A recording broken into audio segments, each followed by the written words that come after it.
Good morning. As you can see, got an empty trailer. F350 chassis has been sold, so let me show you what I've been doing to the cab.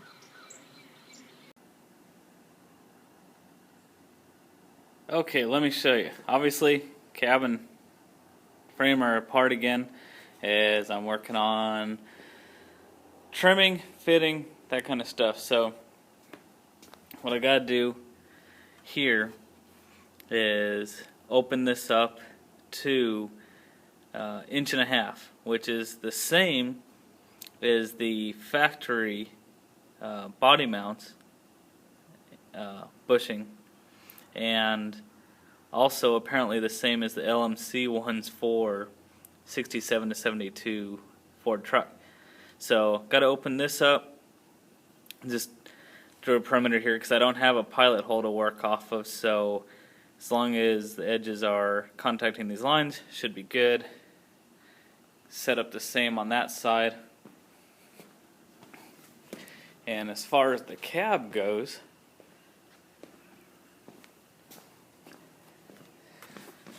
so I've opened up the back here and hoping my measurements are right.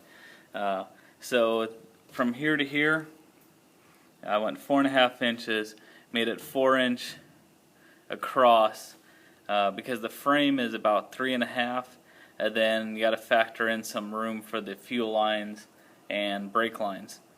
And then I think I went 3 inches, 3 inches high. So did the same on that side, and then underneath,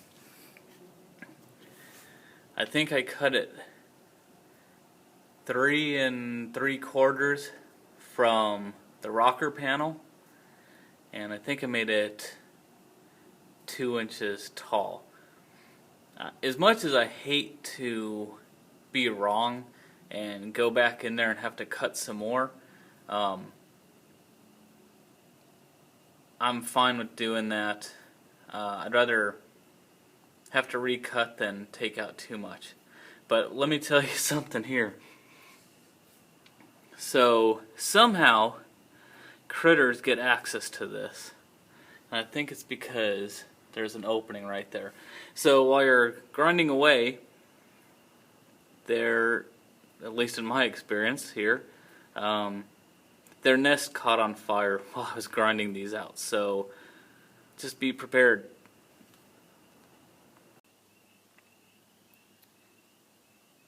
Okay, you cannot use a hole saw without a pilot hole. I didn't feel like welding something in place just for it. So break out the die grinder with a carbide tip, ream it out. Like I said, this is one off the Grand Marquis.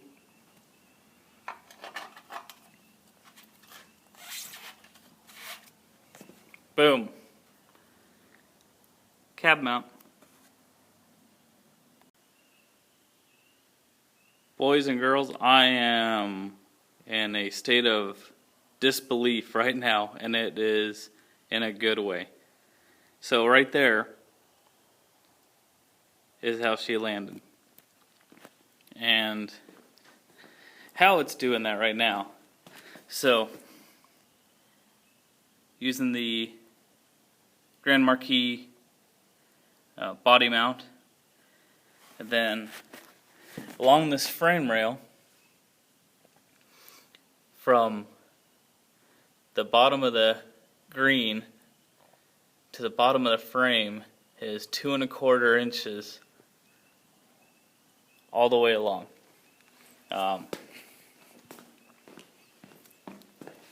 So I goofed on the hole a little bit, so I'm touching on the left side and have a little extra on the right. So I'll have to check that out. And also, maybe, I mean, it might not be so not square on here right now, but underneath,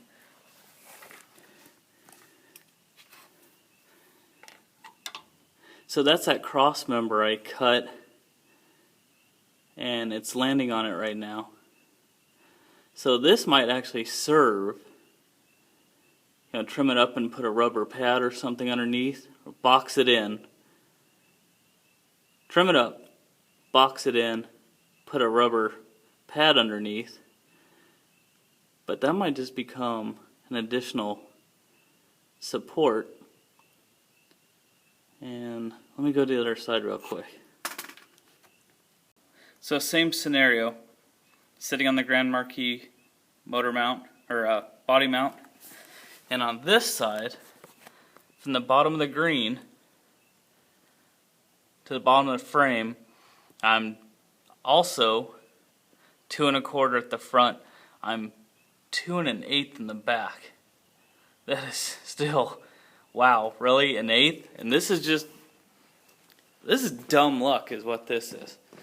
So, same thing here. I got clearance on this side. A little too much on that. And on this mount, this is tricky.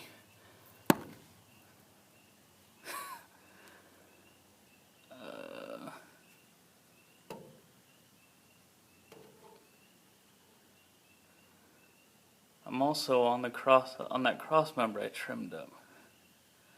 It's a little uneven because I think I've got some space on this side, so it's all resting on the front. But really, I cannot believe this right now. I am a happy camper. So let me stick a fender on here so we can address the where the tire sits in relation to the opening. Okay, so I got the fender just held on with 2 bolts, and I'm so torn because it definitely, I believe, looks like that wheel set back too much. Yeah, it is. Man, the problem here is you can move the cab back, which then you have to change the front, how you're going to attach the front cab mounts. But then also, it sticks more of the crap up front further forward.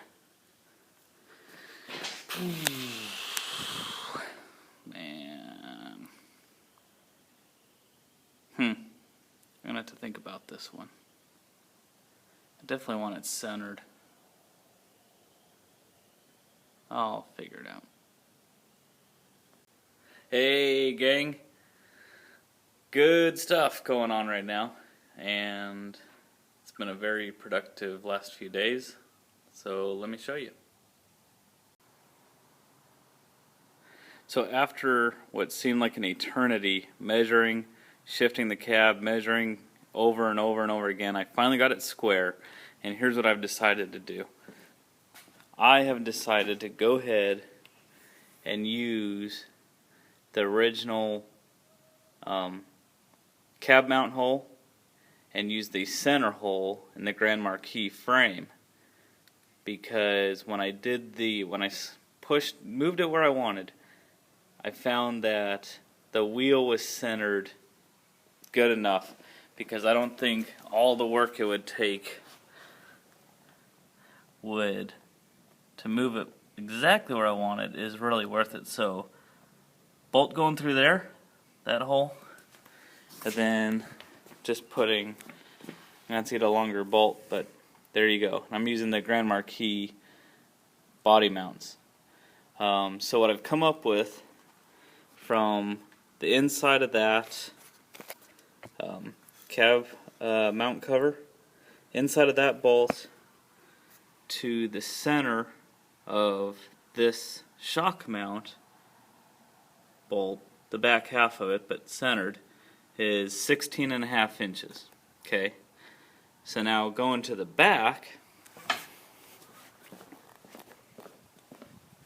and also I've been measuring from the frame rail out to a mark on the cab to get it centered left and right, and then to get the right rake, if you will, from right here up to this is a line here, this is the seam, but the actual body line itself is 27 3/16. So now that that's square, I can show you my next step. So here I've added a 3-inch square tubing and attached it to the cab mount using, again, Grand Marquis bushings.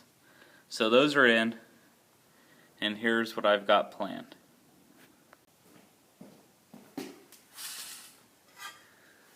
Okay, so I just went and got some angle iron and welded them two together, created an angle, which is going to allow me to take this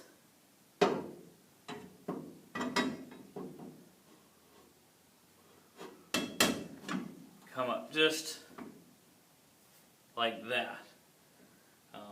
So weld it, obviously, and the nice thing about this is it still allows me to put a wrench on the cab mount bolt. So I'm getting ready to weld these in, and we'll see how that goes.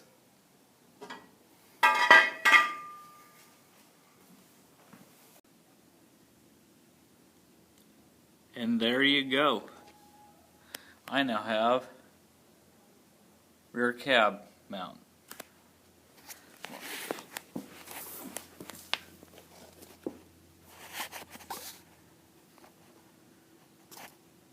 Pardon the ugly welds, but when the cab comes off for the hopefully final time, I can come back and clean those up, do them a little better. But so that's done. Now I can move on to, I think, the mounting the power brake booster. That's my next step.